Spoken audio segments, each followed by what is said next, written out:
What's up guys, Asian here again with another PTS video, and today we're going to be exploring one of the new sets that came out with Scalebreaker. So this is a new medium armor set, so as a reminder, Scalebreaker does introduce two new dungeons, so we get two new sets, so heavy armor, light armor, medium armor, and then two new Monster Helm sets. So this particular video is taking a look at one of the medium armor sets from one of the dungeons. That set, let me just hop over to inventory real fast, is known as Dro'Zakar's Claws. So I believe, let me just double check where this one comes from. I can find it real fast. But this does come from one of the new dungeons. Where are you? Oh, here it is. So this comes from Moongrave Fane, so that's one of the new dungeons from Scalebreaker, I should say. And so for every bleed effect you have on an enemy, it increases your weapon damage by 200 against them. So that's 200 per bleed effect.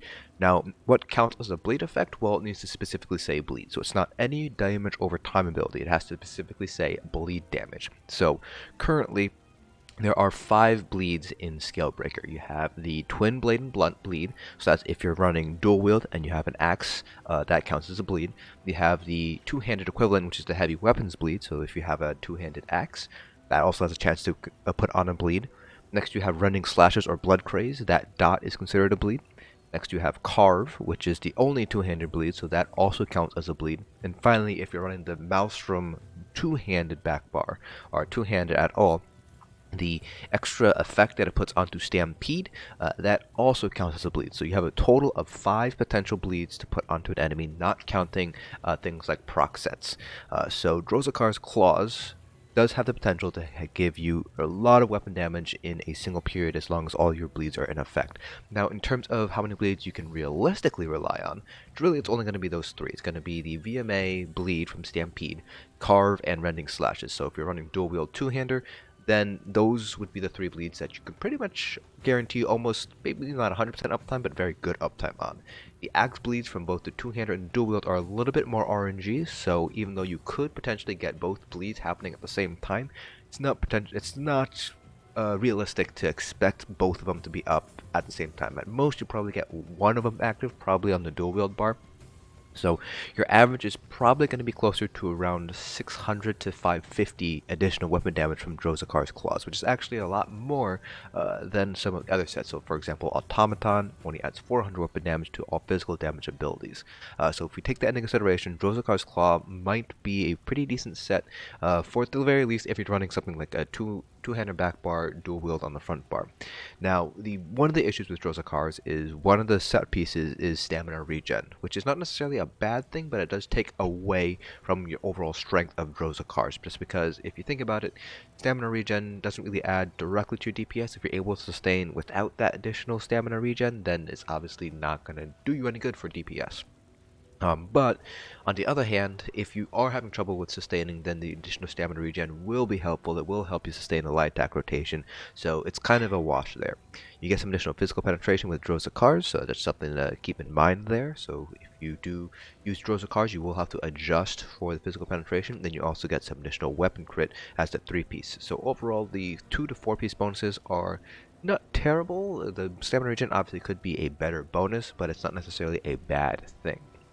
And so it says that we're going to be comparing Dro'Zakar's Claws to are going to be 2 other sets, and we're going to be comparing these on the Stamsork, just because Stamsork was what I happened to be on while I was testing out these sets.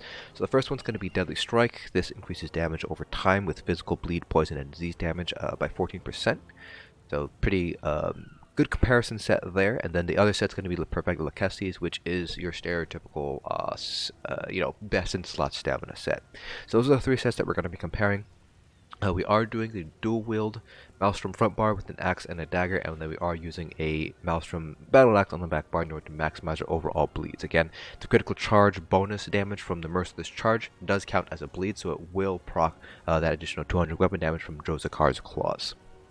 Going over our Parses now. One thing to keep in mind is that the Dro'Zakar's is going to be a little bit higher in the penetration, I believe, or actually I don't believe it will. Double check real fast. Yes, the Dro'Zakar's Claws does have additional physical penetration, so I forgot to adjust the CP, so this could be a little bit higher just because I'd be able to shift some CP points out of penetration, out of piercing, and put them into other CP nodes. We'll start off first with the Deadly Strike Parse, which is, let me see here, is this one here. So 88.4k was the Deadly Strike Parse. Then we have the Dro'Zakar's Claws, which is just shy of 88k, and then we have Perfecto Lachesis, which pulled 87.6k.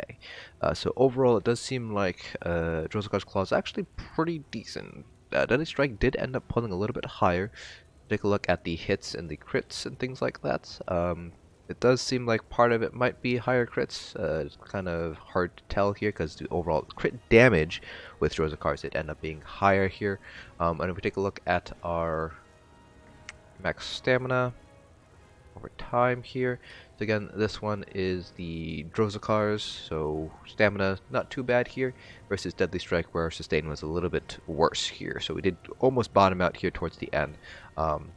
So actually Dro'Zakar's, the additional weapon, the additional stamina regen did end up helping out a little bit. Didn't have to worry too much about our overall damage. Plus we were pulling a little bit less DPS, but this was also due to the fact that I forgot to readjust my CPs to account for additional penetration. So if I had adjusted the CPs, we might be able to match Deadly Strike here. So in this particular build, if you are running dual wield two-hand, then Dro'Zakar's Claws might not be a bad choice. Again, you have to be running the Maelstrom Battle Axe backbar. If you're not running that, then I don't think it's going to be quite as strong as Deadly Strike on a Stam Sork. But if you are running it, then this is a potentially pretty good combination on a Stamina Sork.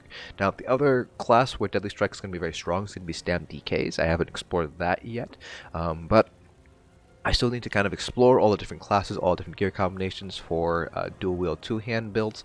But I would imagine because Deadly Strike also buffs the poison dots from DKs, that Deadly Strike might end up being a little bit stronger for DKs compared to Dro'Zakar's Claws. So just keep that in mind. This is very specific to Stam Sorks. You would have to go through each of the different classes individually to see how it all compares to each other. But generally speaking, it does seem like Dro'Zakar's Claw, if you are running a Maelstrom Battle Axe back bar on a dual wield two-hand build, does seem to be a pretty strong option for you to go for. So that is it for this video. I hope you guys found this informative. It's actually quite interesting, the fact that two-handers builds are actually potentially competitive with bow. I think bow builds are still pulling out ahead by a few thousand DPS, but it's actually quite nice to know that if you want to do a two-hander backbar, you certainly can, and you wouldn't be losing that much DPS. So again, hope you guys found this informative, and I'll see you guys in the next dungeon.